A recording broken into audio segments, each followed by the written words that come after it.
Today, the president achieved a milestone. He became the first president to announce his own selection of Kennedy Center honorees, making the celebration of this country's best artists about himself.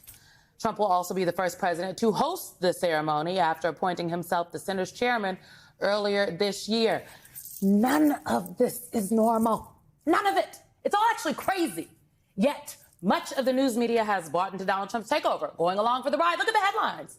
Instead of calling it what it is, this is an attempt to establish control over every single aspect of our lives, whether it's the government or whether it's the arts. It's crazy. This is crazy. It's in times like this that I look to Truth Social for judicial precedent. Do we have the truth? Do I have to call it that? No, it is a lie. Well, here it is. Here it is. Your mileage varies on the truthiness of this. The reason he is saying that he is replacing the board members, appointing himself the chair of the Kennedy Center board is, quote, just last year, the Kennedy Center featured drag shows specifically targeting our youth. This will stop. And I was wondering, okay, well, now he's in charge. Who's he bringing in? Because he hates these drag shows. He's honoring this band. Can we show Kiss? I also appreciate the institution that is Gene Simmons and Kiss. Yeah. This is a bunch of dudes wearing makeup and leather and spandex. And wigs. Forget the wigs. And wigs. And I'm just saying, this is something that Gene Simmons himself described. I was doing some finding out research. He described Kiss's own style in homage to drag shows. I'm just trying to point out, like, I feel like I'm taking crazy pills. Maybe the president is actually a closeted supporter of the drag community. It would explain something.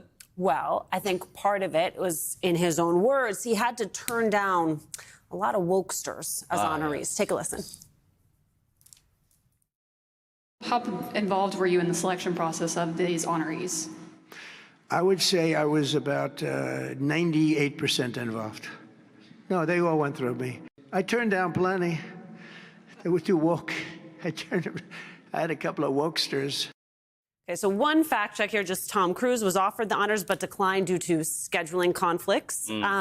Also, can I just say, this is a person who has tried to convince the American people that immigrants are taking all the jobs. He seems to be taking a lot of the jobs, naming himself chair of the Kennedy Center, deciding it does not need a host the award ceremony. He will host it himself. No, he didn't want to do it. He didn't want to do it. It was forced labor. That's right. I am just, and I think we'll probably get into, I know we're going to get into some more of it in the next block, but I am just really dismayed by how the media apparatus, we ain't rose to the collective occasion here on this one.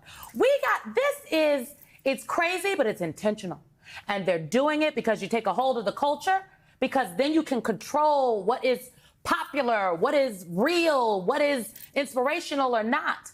Donald Trump is coming right out of the Orban playbook, baby. This is Stalin. This is Stalin. Not with some tongues wagging, with more tongue. All your favorite dictators. This is what they like to do.